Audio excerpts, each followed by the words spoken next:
close your eyes for 1 second. Imagine a coffin slowly lowering into the ground, and the face inside it is your father or your mother. How would it feel to bury them? How would it feel after burying them and standing there, knowing they are now 6 feet deep under the soil? Now open your eyes. That weight you just felt in your chest, that sudden tightening, that is not anxiety, that is not weakness. That is the only honest reaction to reality that most people spend their entire lives running from. Because here is what nobody says out loud at that funeral.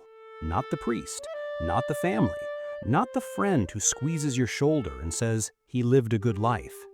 One day, that coffin is yours. Not metaphorically, not eventually in some abstract sense. Yours.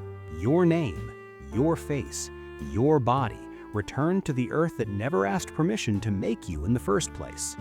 And the question that rises in that moment, the one that surfaces for exactly 3 seconds before people suppress it and go back to talking about the food at the reception, is the most important question the human mind has ever produced. Why is any of this here at all? Not just the grief, not just the body in the ground, everything. The sky above the cemetery, the atoms in your hands, the fact that there is a here to be standing in, the fact that consciousness exists to feel the loss. Why? Why does something exist instead of absolutely nothing?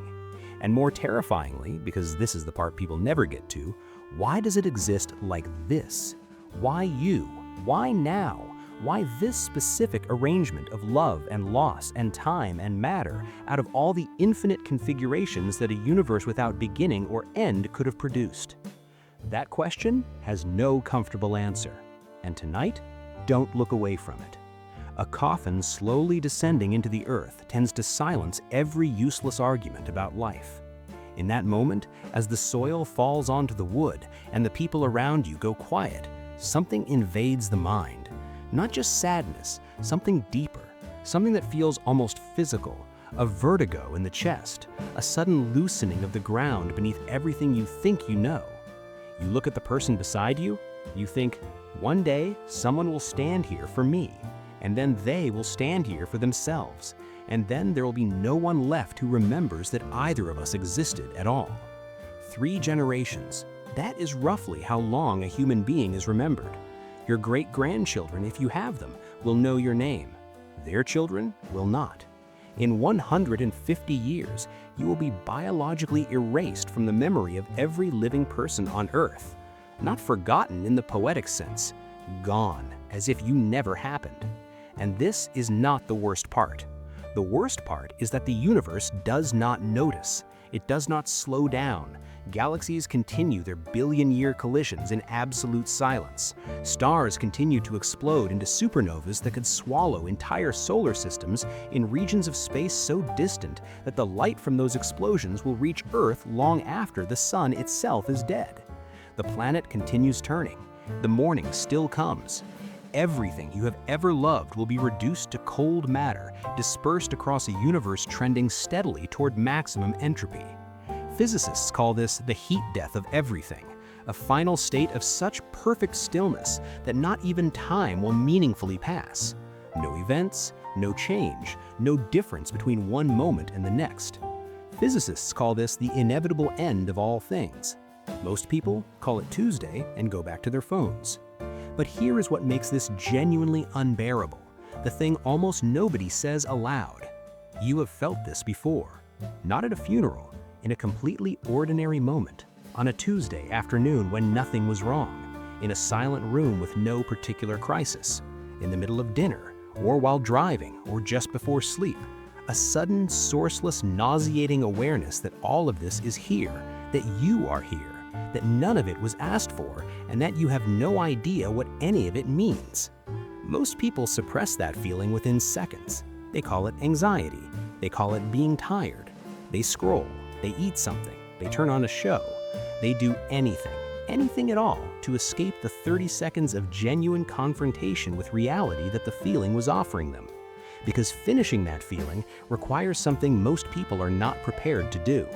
It requires sitting with a question that has no floor. Why does something exist instead of nothing? Not just the earth, not just humanity, not just the universe, everything. Space, time, consciousness, the fact that there is a here to be here in, the fact that the word exist means anything at all. Why? The human mind tries to escape this question almost immediately. The most common escape arrives automatically. At some point, the universe began. Something started it. There was a cause. Move on. But that relief never lasts, because if everything that exists had a beginning, a harder question appears. What existed before? Most people answer, nothing. Now stop. Actually stop and force yourself to understand what that word means. True nothingness is not darkness. It is not emptiness. It is not cold, dead space without stars. Absolute nothing means the complete absence of anything.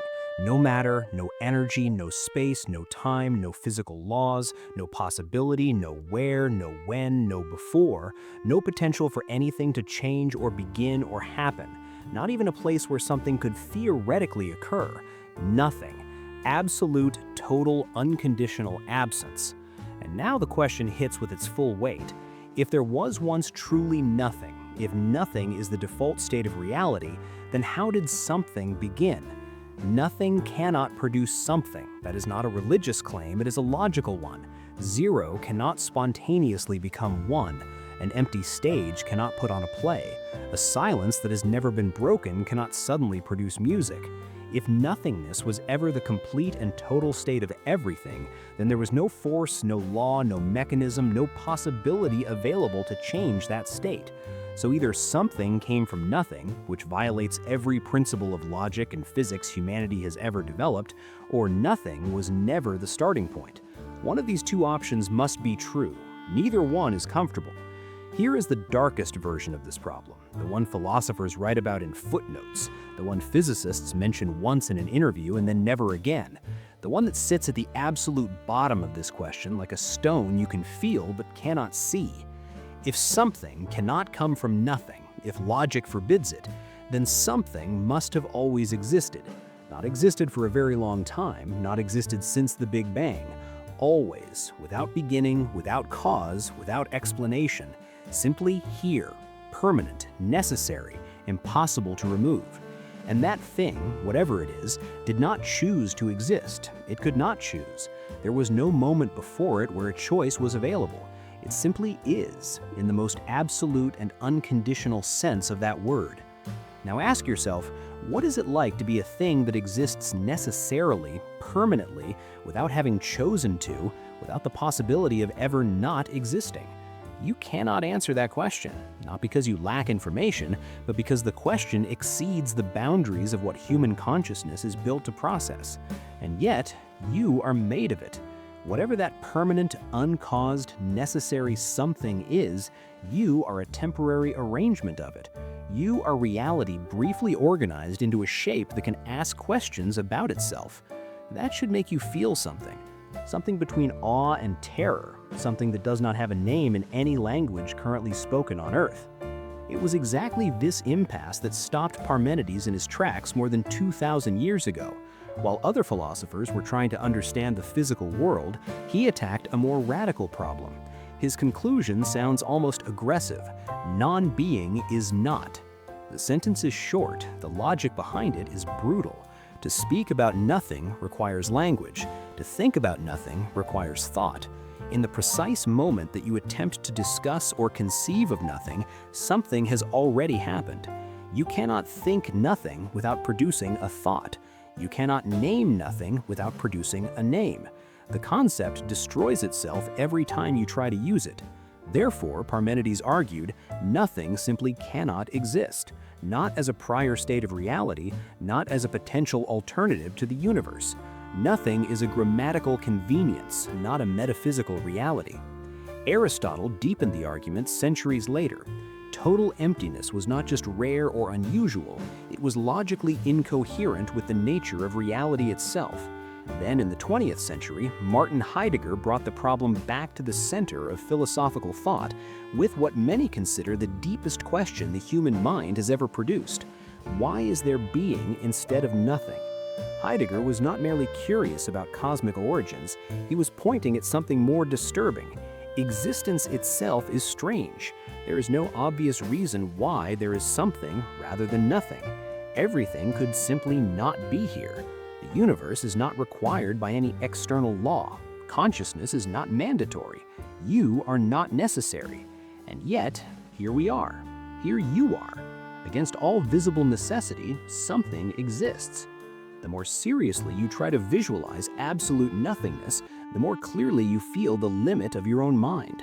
The brain was shaped by evolution to navigate a world full of objects, events, causes, and changes. Absolute nothing is completely outside that structure. The tool is insufficient for the task, and there is no other tool. In the 20th century, physics arrived at the same conclusion from an entirely different direction. Telescopes reveal that galaxies are accelerating away from each other. Space itself is expanding. When cosmologists reversed this expansion mathematically, they reached a conclusion that changed everything.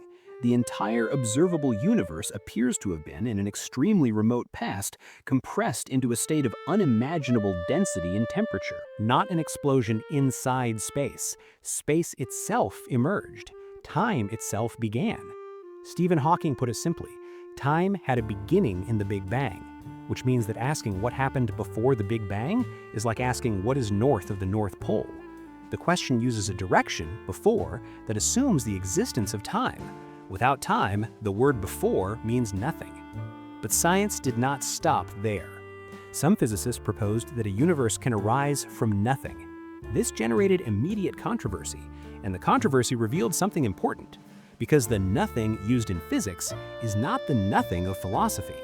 The quantum vacuum, often casually called nothing in popular science, is not empty when examined carefully. Even when all matter is removed from a region of space, something remains. Physical laws continue operating. Quantum fields persist. Microscopic fluctuations appear and vanish spontaneously. Virtual particles emerge and dissolve in absurdly brief intervals, so short they cannot be directly observed, yet their effects are measurable, real, and strange. Richard Feynman described this with characteristic directness. What we call empty space is not really empty. It pulses, it hums with invisible activity. It is never, not for any interval of time, truly still. The Casimir effect demonstrates this in a laboratory. Two parallel metal plates, placed extremely close together in a near-perfect vacuum, experience a measurable force pressing them together. Not because something is between them, because the quantum vacuum outside them contains more activity than the tiny space inside. The emptiness itself exerts pressure. The deepest silence physics can produce still has structure, energy, force, and behavior. This is where the investigation produces its most unsettling result. For thousands of years, people assumed, without questioning the assumption, that nothing was the default state of reality, that existence required an explanation, that the real question was, why did something appear out of the nothing that was there before? But every direction this investigation has traveled, philosophy, physics, logic, mathematics, reaches the same uncomfortable conclusion. Absolute nothing does not appear to exist, cannot be observed, cannot be coherently defined, destroys itself as a concept the moment you attempt to apply it rigorously, which means the entire framework based on that assumption collapses. If nothing never existed, if nothing is not a possible state of reality, then reality never came from nothing, which means reality never had a beginning in the traditional sense, which means the question, what caused the universe to appear, may be a grammatically coherent question with a logically impossible answer. The question assumes an absence that never occurred. And that realization, the one that is very difficult to look at directly, is this: something may have always existed. Not for a long time, not since the universe started. Always, without beginning, without a prior state, without a cause, without the possibility of absence. Not God necessarily, not the universe as we observe it necessarily, but something, some substrate of reality so fundamental that removing it is not a physical or logical possibility, a permanence so total that it predates the concept of time itself. Now ask yourself one more time with that in mind, why does it exist like this?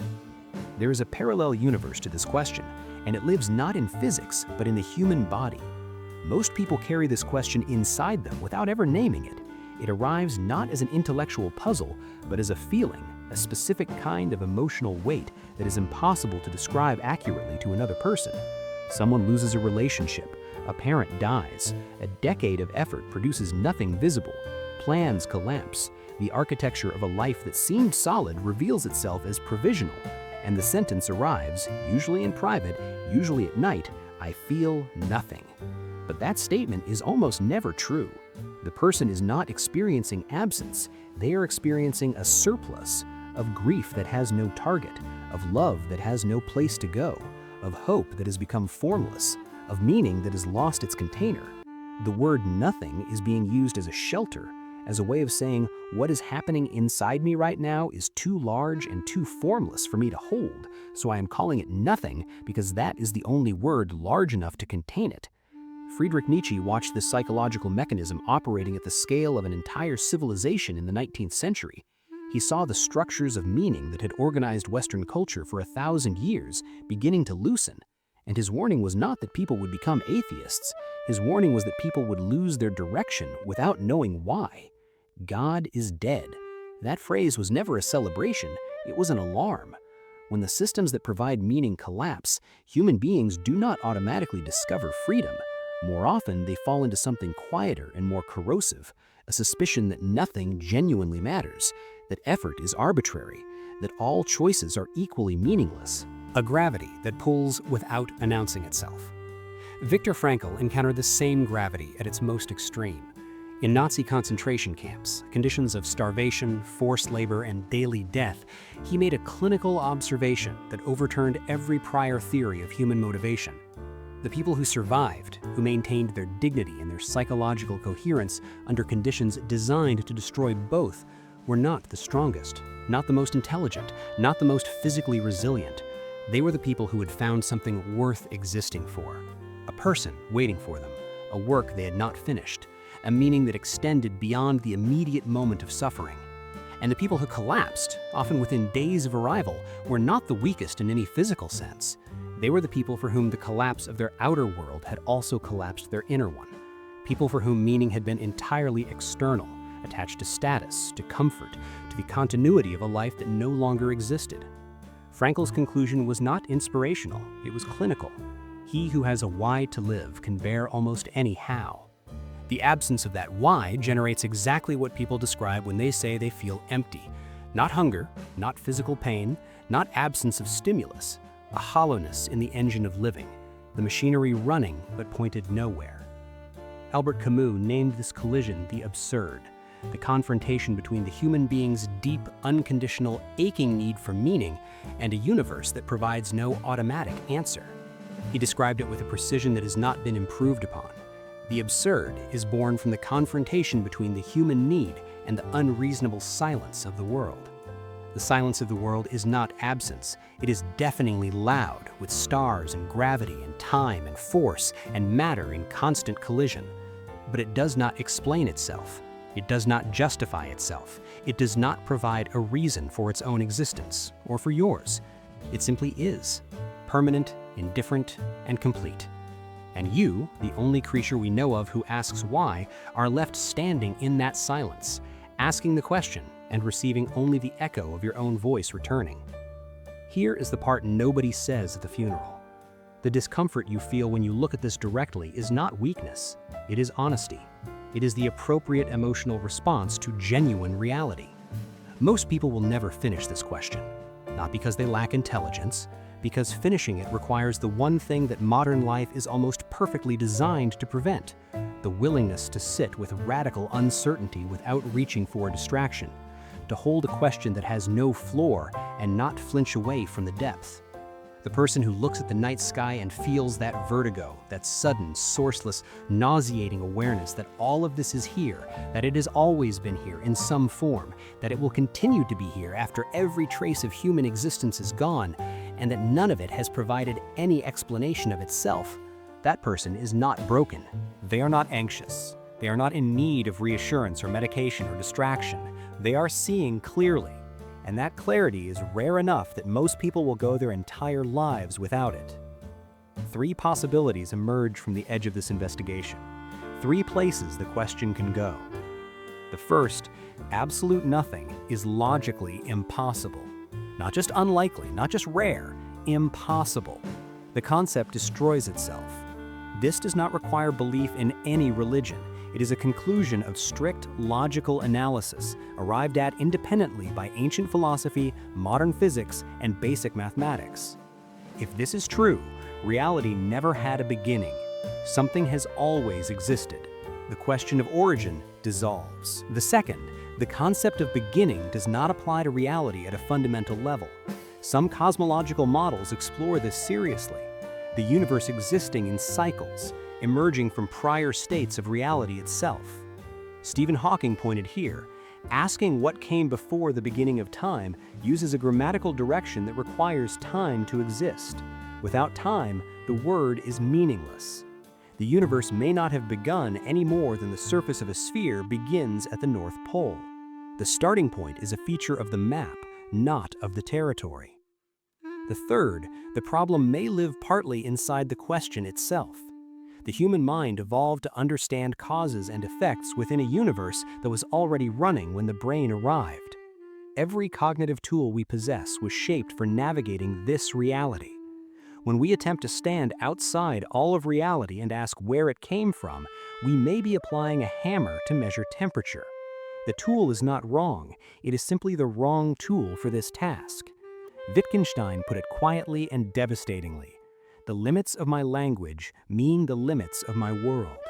The concept of nothing may be one of those limits, a word that gestures toward a boundary the mind can approach but never cross. So what remains? Not an answer, but something that might be more valuable than an answer. An honest confrontation with the shape of the question. You exist. You did not choose to. You were placed or emerged into a reality that was already running before you arrived and that will continue running after you are gone. You will not remember being born. You will not experience being dead. Between those 2 absences, you have a brief, lit interval filled with people you will lose, with efforts that may leave no trace, with moments of inexplicable grace that arrive without warning and depart without explanation. The universe did not owe you this interval. There is no evidence it planned it. There's no strong reason to believe it is aware of it. But here you are, anyway, inside the only reality that has ever been documented to exist, aware of it, asking about it, disturbed by it, briefly, improbably, here. And the question you have been following, why does something exist instead of nothing, may never receive a final answer in any human lifetime, perhaps not in any human era, perhaps never. Some questions are not failures of knowledge, they are features of the territory, permanent open wounds in the fabric of what can be known. But the asking of them, the willingness to follow a question to its deepest point without flinching, without reaching for comfort, without settling for a distraction, that is not confusion. That is the most awake a human being can be. Most people are not awake in this way, not because they're shallow or incapable, because being fully awake to existence, truly awake, without the noise, without the buffer of busyness and distraction and comfortable assumption, is almost unbearably intense. It is a frequency most people spend their lives carefully avoiding, because once you hear it clearly, you cannot pretend you did not. You have heard it now. You cannot unknow this. And that, right there, is not nothing. That is everything there is. You are here. You did not choose it, but you are aware of it. And that might be the only meaning you ever get.